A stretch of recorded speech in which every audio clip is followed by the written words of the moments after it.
What's up guys, Turtle Life here, and in this video I'm going to go over different things that you're going to want to plan for Vera and Artificial Island that is coming out in the future, and different things that you're going to want to save. Massive shout out to Gachapon, as he is the one that built out this guide that I'm going to go over with you here. So let's go ahead and get started here. So first off, you're going to want to save your password chest keys for Vera. The 2.0 update brings Vera and its capital city Mirroria. Mirroria has Gachapon machines that can be played with a currency found only in the overworld. In addition to exploring Vera Desert, it includes dark zones and gray zones. So you can farm this currency by opening blue and purple password chests on Vera.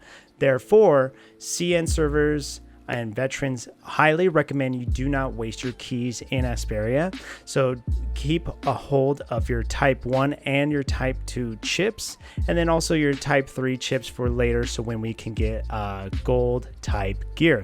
Note that the images are not an exhaustive list of all the rewards, and total rewards include 2 Samir matrices for every slot, 2 Crow matrices for every slot, and 20 plus red weapon and matrix pulls, weapon materials, gold, and more.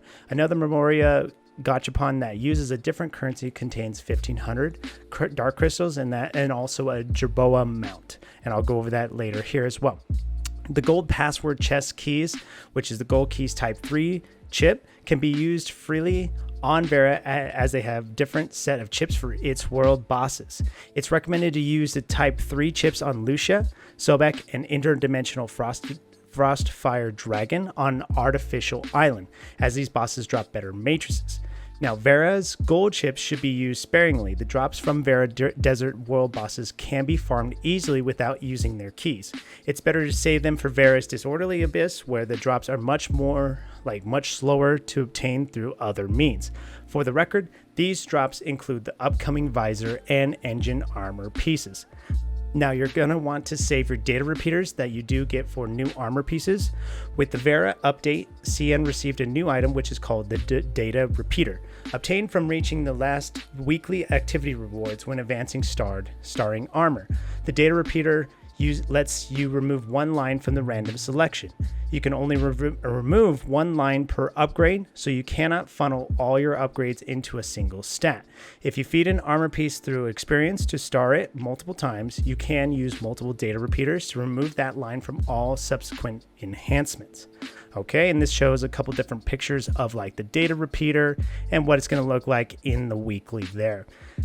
Now, the new armor piece, the arc core, visor, and engine are the perfect items to use them on, as these new items can get lines such as elemental attack percentage, elemental damage percentage, and crit percentage. Now, on to the Artificial Island. What you are going to do is you want to do the Artificial Island as soon as you possibly can.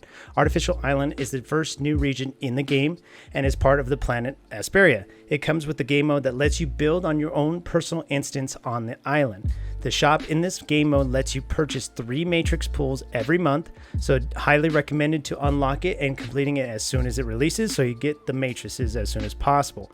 Your personal island also has a feature where you can attempt to craft a standard SSR matrix at a low chance using the materials found on the island. And so this has a picture of that here. The red matrix pool is included in this as well.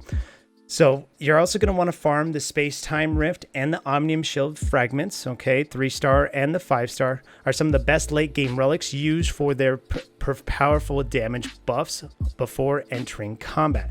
You may consider buying fragments for these from a crystal dust store and crew shop. Now, save some tanium as well. That's another tip here. While maybe tempting to continuously dump tanium into a 7-day conversion thing, sometimes there are even better deals in the shop right around the start of a new banner. In CN, these deals included a package of 20 pools and 20 matrix pools for 980 tanium, and honestly, that's a great deal. It's difficult to predict if Global will have similar sales and at what price, but you may consider stashing some tanium for later instead of converting it all. In CN, the support points are huge, so you're definitely going to want to stock up on support points. Support Points shop receives a few additions that are relatively expensive. The Hexagonal Crystals are a currency similar to crystal dust and is used to purchase visor and arc core armor pieces. They are mainly obtained through raids and dark zone, gray zone expiration. What's awesome, what I'm reading here is we're getting raids. I can't wait for that. Though you can still buy a small amount from the support shop in the future. The purple currency is obtained by helping returning players. Now, these are players that have not logged in for 7 days, and they gain access to the returner shop, where they can complete simple missions to quickly buy a few gold nuclei, gold matrix pools, armor enhancement modules, and more, but have not been tested. That is this purple currency that can be attained by helping those returning players in this picture here, which is pretty awesome. And then this is kind of showing just one of those pieces of gear.